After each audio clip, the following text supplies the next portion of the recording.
warahmatullahi wabarakatuh. Welcome back to my channel, cerita untuk Enji. Kali ini kita akan menceritakan tentang Nabi Soleh. Nabi Soleh alaihi salam. Nabi Soleh dilahirkan di dataran Hijr. Negeri itu dilimpahi berbagai nikmat dari Allah. Kebun ladangnya yang subur terhampar luas. Penduduk Hijr menikmati hasil panen yang banyak. Hasil bumi membuat kekayaan penduduknya terus bertambah. Nabi Soleh senang melihat kemakmuran negerinya. Kaum Tsamud, penghuni negeri Hijr, banyak yang kaya. Mereka mampu membangun istana-istana mewah. Tetapi Nabi Soleh sedih melihat ulah penduduk kampungnya. Lambat laun kaum Tsamud berlaku sombong. Allah bukan lagi yang disembah, malahan mereka bersujud pada patung berhala. Allah menugaskan Nabi Soleh untuk berdakwah. Maka dia menyeru kaum Tsamud, "Hai kaumku, jauhilah berhala-berhala itu. Tiada Tuhan selain Allah. Semua nikmat di negeri ini adalah pemberian Allah. Berhala tak pernah bisa menolong siapapun, maka sembahlah Allah semata." "Kami tak melihat Tuhanmu itu. Mana mungkin kami yakin Allah ada. Lebih baik kami menyembah berhala saja," bantah kaum Tsamud. Dakwah Nabi Soleh merisaukan kaum Tsamud. Sebelumnya mereka sangat mengagumi Nabi Soleh. Soalnya Nabi Soleh itu pintar, baik, dan bijaksana. Kaum Tsamud berkeinginan mengangkatnya jadi pemimpin. Tapi segalanya berubah setelah Nabi Soleh berdakwah. Apalagi Nabi Soleh berani menghina berhala yang disembah Tsamud. Mereka pun menjadi membenci Nabi Soleh. Nabi Soleh menjelaskan salah pengertian itu. Lalu Nabi Soleh berkata, "Wahai kaum Tsamud, janganlah kalian berprasangka buruk padaku. Diriku bagian dari kalian. Kita masih seketurunan dan berhubungan kekeluargaan. Tentulah aku tak ingin kalian celaka. Apa yang kusampaikan adalah kebenaran." Namun kaum Tsamud tetap menolak. "Kami tidak mempercayaimu. Pastilah kamu sudah tersesat. Sebab kemakmuran ini kami peroleh setelah menyembah patung itu. Kami tak akan meninggalkan berhala." Banyak sekali rintangan yang dihadapi Nabi Soleh.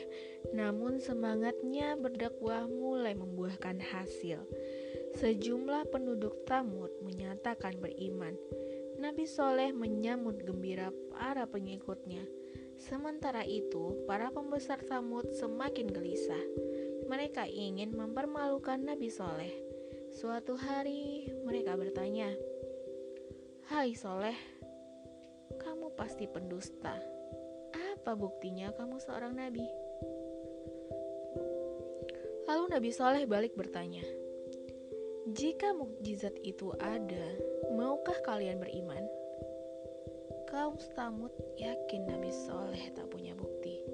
Maka mereka menjawab dengan serempak, "Ya, kami akan beriman." Tantangan itu diterima oleh Nabi Soleh. Dia pun berdoa kepada Allah. Tiba-tiba sebuah batu besar terbelah. Dari belahan batu keluarlah seekor unta. Kaum Tsamud tercengang. Nabi Soleh berkata, "Inilah unta Allah, kalian yang memintanya dan kalian harus patuhi aturannya. Biarkan unta ini berkeliaran dengan bebas. Dia berhak mencari makan di bumi Allah. Janganlah coba-coba diganggu. Kalian harus bergiliran minum air dengannya. Suatu hari unta ini minum dan kalian esok harinya. Unta ini akan terus menghasilkan susu. Kalian boleh meminum air susunya sepuas hati kalian. Gratis. Tapi ingat, siapapun yang berani menyakitinya akan dihukum oleh Allah." Nabi Soleh menguraikan aturannya. Kaum Tsamud takjub dengan unta mukjizat. Unta itu menjadi pemandangan menarik di negeri Hijr. Unta berkeliaran dengan bebas. Dia makan rumput sesuka hatinya, termasuk tanaman di ladang-ladang. Jika haus, unta itu pergi ke sumber mata air. Hebatnya, jika minum, unta itu menghabiskan semua air, sehingga tak ada binatang lain menghampiri sumber air. Kaum Tsamud pun tak dapat mengambil air. Baru keesokan harinya mereka bisa mendapatkan air lagi. Kehadiran unta itu sangatlah menguntungkan. Semua orang bisa mengambil air susu unta. Bahkan air susunya tak pernah habis. Itulah karunia dari Allah untuk kaum Tsamud. Minuman bergizi itu diperoleh dengan gratis. Penduduk ramai-ramai memerah susunya. Negeri Hijr menjadi riang gembira. Orang-orang beriman semakin bertambah. Mukjizat unta membuat mereka percaya kepada Nabi Soleh. Tetapi para bangsawan Tsamud merasa iri. Mereka bersekongkol melanggar perjanjian. Maka dihasutlah Musaddah dan Ghudar untuk membunuh unta itu. Waduh. Komplotan Musaddah berhasil membunuh unta, sehingga mereka mendapatkan hadiah yang banyak. Kaum Tsamud belum puas membunuh unta itu. Mereka juga berencana membunuh Nabi Soleh. Allah menggagalkan rencana jahat itu dan seluruh geng Musaddah mati ditimpa batu. Sedangkan Nabi Soleh dan pengikutnya langsung pindah. Mereka hijrah ke negeri yang lebih aman. Kepergian Nabi Soleh membuat kaum Tsamud gembira. Mereka mengira akan bebas menyembah berhala. Padahal Allah masih terus mengawasi kaum Tsamud karena azab yang pedih akan segera tiba. Suatu pagi kaum Tsamud terbangun dengan wajah kuning.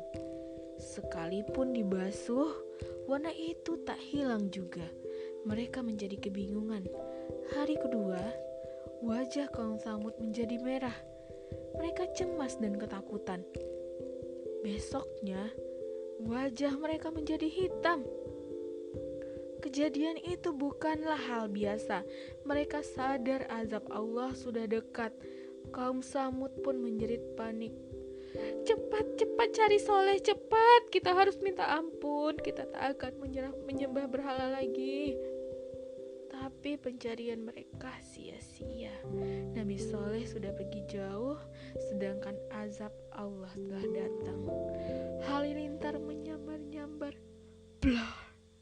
Angin topan datang menderu, pepohonan tumbang dan benda-benda berterbangan. Kemudian gempa dahsyat mengguncang bumi. Semua bangunan kaum Tsamud hancur berantakan. Lihatlah pada surat Al-A'raf ayat 78 yang artinya, karena itu mereka ditempa gempa, maka jadilah mereka mayat-mayat yang bergelimpangan di tempat tinggal mereka. Lalu orang-orang kafir merintih meregang nyawa. Negeri kaum Tsamud habis. Tamatlah riwayat kaum yang binasa karena kesombongan. Dan pasti nanti mereka menanggung siksa juga di akhirat.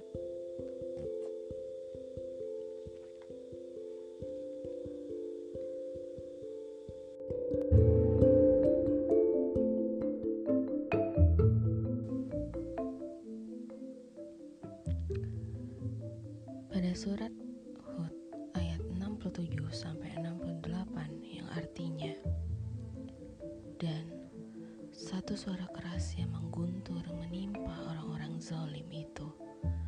Lalu mereka mati bergelimpangan di tempat tinggal mereka, seolah-olah mereka belum pernah berdiam di tempat itu.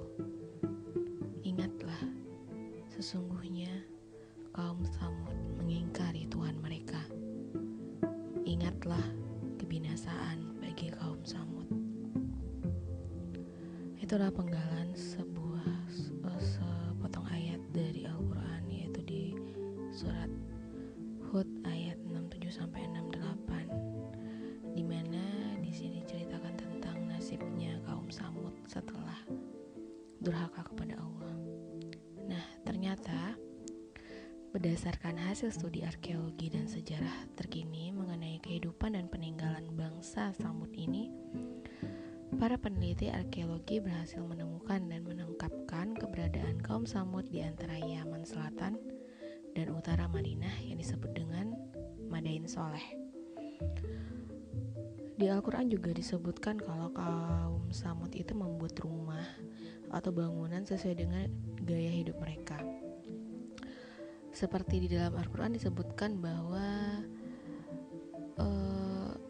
kaum Tsamud itu membuat bangunan dari pahatan gunung-gunung, dari pahatan gunung-gunung batu.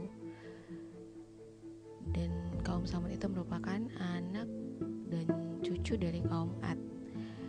Hal ini dibuktikan dengan temuan-temuan arkeologis tentang keberadaan dan kehidupan mereka. Dijelaskan bahwa kaum Tsamud dulunya hidup di utara semenanjung Arab yang berasal dari selatan Arabia, tempat kaum Ad pernah hidup. Sumber-sumber sejarah juga mengungkapkan sekelompok orang yang disebut dengan Tsamud benar-benar pernah ada. Masyarakat Hijr, sebagaimana disebutkan dalam Al-Quran, adalah sama dengan kaum Tsamud.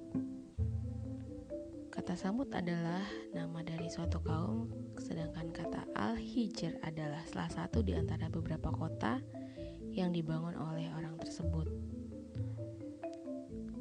Nah, di peninggalan kaum Tsamud itu bisa ditemukan di dekat Madinah, sekitar 20 km dari kota wisata yang baru dibuka oleh Arab Saudi sekarang, yaitu Al-Ula. Nah, disitulah bukti-bukti bahwa pernah ada suatu kaum yang membuat bangunan-bangunan yang super bagus, keren, yang dipahat dari batu gunung. Dan cerita-cerita itu ada di Al-Quran.